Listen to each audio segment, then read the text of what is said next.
E, infelizmente, a gente está dentro de um sistema religioso que as pessoas... Eu sempre digo isso, nós chegamos no triste momento. Esse é um triste momento da igreja brasileira. Primeira questão, nós chegamos no triste momento que a gente tem que evangelizar crente. Que tem um monte de gente dentro da igreja que não sabe o que é ser salvo, não sabe o que é ser lavado no sangue. Não sabe. Você fala... Por exemplo, a gente está no jejum. Todo jejum que eu faço, todo mês a gente faz jejum, eu tenho que ensinar um monte de crente como jejum. Os meus vídeos que mais viralizou é de jejum. É verdade. Porque as pessoas não sabem. É verdade. As pessoas não sabem. Outra questão que nós chegamos no triste momento, que é um triste momento. A gente tem que cuidar muito, eu sempre digo isso, com a palavra religiosidade. Existem coisas que são religiosidade. Por exemplo, uso e costume é religiosidade. Agora, eu ser santo não é religiosidade. E hoje, um crente santo, um crente que tem visão espiritual, um crente que lê Bíblia, um crente que ora, um crente que é separado, ele não é perseguido pelo mundo. Ele é perseguido pela própria igreja. Isso é pesado, hein? É verdade. Então, veja bem, por quê? Porque uma pessoa fiel e com muita luz, ela vai incomodar todo o sistema religioso. E a gente chegou a comentar isso em off. Tem muita gente que se revolta com o sistema religioso e sai e fica batendo de fora. É errado. Não existe cura para uma enfermidade sem estar dentro do teu organismo. Então, existe muita gente que saiu revoltada da igreja. Por quê? Porque não vê mudança. Tem muitos desigrejados. Que não consegue entender como é que pode nós chegarmos nesse nível, as pessoas estão insatisfeitas, as pessoas estão indo por tempos e voltando com fome, não tem mais pregação, não tem mais ensino, não tem mais conhecimento de Deus, é aquela palavra rasa, mas do raso mesmo. E o que está acontecendo? Se for para ser um agente cura, que é o verdadeiro profeta, né?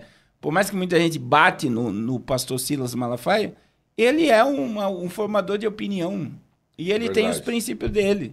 E a gente, como o pastor falou, eu digo, vamos, em vez de ficar batendo e falando mal, vamos orar por ele para que Deus venha trazer sobre ele também essa mensagem de arrependimento. Agora, o que nós precisamos entender, Fábio? Essa questão hoje um crente ser luz dentro do sistema religioso, ele vai ser perseguido. Infelizmente. Ele vai ser atacado. Então, é cruel, mas é isso que está acontecendo. Então, a iniquidade da igreja brasileira é muito grande. Por quê? Qual era a esperança dos pastores que o Bolsonaro ganhasse? Seja sincero. Que os impérios dele iriam aumentar. Com certeza. Infelizmente. O acesso deles iria aumentar, tudo iria aumentar. E aí viria mais corrupção no sistema religioso e não mais santidade. E houve até escândalo de pastores. Sim. Que estava dentro do governo Bolsonaro, né? E a questão também o pastor Cardoso falou, né? Essa questão da igreja, essa questão da iniquidade. O pessoal está perguntando o que é vida santa. Um dos padrões da vida santa está ali em Levíticos 19, que vai falar lá, honra o teu pai e a tua mãe. As pessoas precisam começar a ser santos honrando a sua família, a sua casa. Hoje a gente faz clínicas, pastor, de cura, libertação, que o grande problema das pessoas é uma família disfuncional. Uma família destruída, não tem pai, não tem mãe, não tem figura paterna, não tem figura materna. Que é o que também a gente está vendo num cenário até político que estão querendo desfazer. Então, assim, honrar pai e mãe, honrar filho, honrar cônjuge... Autoridade. Isso faz parte de uma vida santa. E hoje a gente está falando aqui, hoje tem gente dentro da igreja que não honra o pastor, não honra a liderança, não respeita, é insubmisso. Como que vai ter uma vida santa? Difícil. Não vai ter. Então, assim, são vários fatores. É o que o pastor falou, a gente precisa, as igrejas precisam começar a estabelecer discipulado nas suas igrejas. O povo precisa aprender a palavra, o povo precisa ser inserido na palavra. Porque se não for assim, vai ficar raso, supérfluo, não consegue crescer. Hoje tem gente que está na igreja, mas não tem experiência com o Senhor, não tem experiência com o Espírito Santo, com a voz do Espírito Santo, com os dons do Espírito Santo. E aí você está 10, 20, 30 anos na igreja e não teve isso. E aí fica difícil, porque aí é óbvio, né? O mal ele vem também contra a pessoa, os ataques são situações. Agora vamos fazer uma pesquisa desse pessoal que está fora da igreja. Por que saiu da igreja?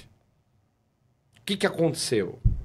Porque o certo era os pastores verificar isso aí. Vamos analisar por que tá Aonde nós estamos errando? Aonde estamos errando? Mas não tem. A pesquisa é o seguinte, e eu já conversei com pastores de grandes igrejas, tá, sobre isso. Existe um ciclo de 1.000 pessoas. Então, hoje, se uma igreja chegou a 1.000 pessoas, o pastor não está nem aí. Você pode sair 200. Verdade. Na outra semana vem 300.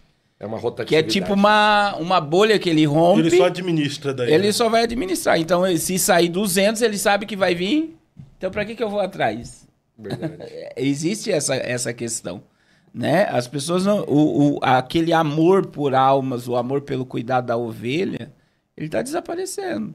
E, infelizmente, o Brasil, hoje, a gente tem muitas pessoas que têm o título de pastor. Mas não é pastor, é empresário. Verdade. Isso é pesado, hein? Tem muitos A gente conhece, né? Quanto tempo você prega? Há uns 14 anos. Eu prego há 26. Então, assim, não é malícia, vamos dizer. Você entrou numa igreja, você sentou no púlpito, até a forma que o pastor te cumprimenta, você sabe se ele é pastor ou se ele não é. Isso é verdade. Ela não é. Verdade. Por quê? Porque você tá Pastor tem cheiro de dia. ovelha. Você tá todo dia numa igreja. Você sabe se o cara é crente, se o cara não é, só de olhar, só no comportamento. Você Pastor sabe gosta de o que ovelha. está sendo ministrado no altar. Infelizmente.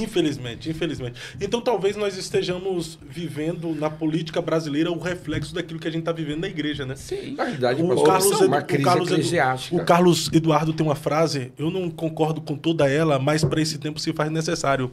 O mundo está indo mal porque a igreja não está indo bem. O mundo está mal porque a igreja não está bem. E aí entra, pastor Zaide, por exemplo, o Brasil subiu 5% de pesquisa IBGE, né? É o ateísmo. Por que o ateísmo está aumentando? Porque Cristo não está mais sendo visto na igreja. E aonde é que Jesus é visto? Não é dentro do templo. Jesus é visto na minha vida. A igreja não está sendo mais sal e luz no mundo.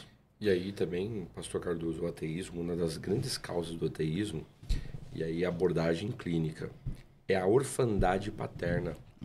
Que é uma tragédia no Brasil. Orfandade paterna. Porque hoje o órfão, de pai principalmente, tá? Ele não tem aquela figura, então ele transfere a imagem de Deus, do pai biológico para Deus. Exato. Então, meu pai é rude, Deus também é.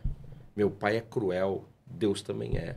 Meu pai é distante, Deus também é. Por isso que as igrejas precisam fazer um trabalho familiar, de cuidado. Hoje, eu pergunto assim, pastor Carlos, com quem que você aprendeu a beber?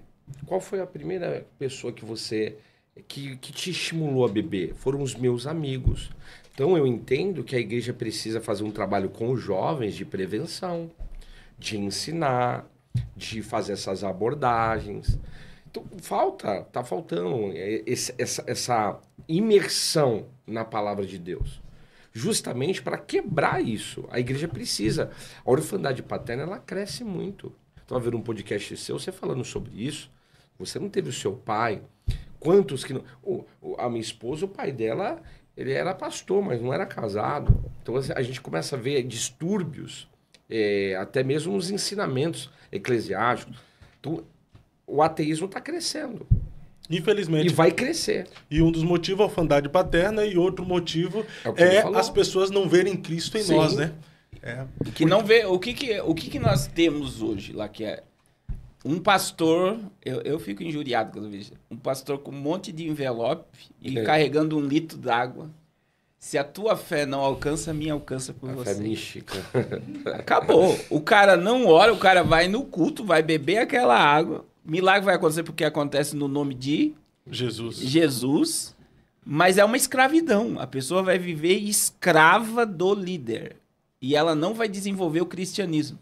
E ela só acredita que milagre acontece dentro das 4 paredes. Ela não acredita que ela pode impor a mão sobre o enfermo e dizer em nome de Jesus a enfermidade vai embora. O que eu vou falar aqui parece até um discurso desigrejado, mas eu não sou. Tá? Sim. Mas nós vivemos muito tempo. Confessa. Não sou. Eu sou igrejado. Amo cultuar a Jesus, amo fazer parte do sistema religioso, como dizem por aí. Mas O problema é que nós passamos muito tempo dizendo, vamos à igreja, vamos à igreja, vamos à igreja. E nunca falamos para as pessoas, saiam daqui e sejam igreja. Saiam daqui e sejam igreja, né? Existe uma diferença entre ser igreja e ir para a igreja. Temos que ir para a igreja? Temos. Mas precisamos ser igreja. Tem muita gente que vai para a igreja, mas nunca foi igreja. Isso é forte. Entendeu? Isso é forte. Mas, pastor... Então, assim, ser igreja é uma coisa, ir para a igreja é outra. Ir para a igreja até os demônios vão. Entendeu? Agora, se a igreja... A Bíblia diz que os demônios creem e estremecem na carta de Tiago. Agora, ser igreja é diferente.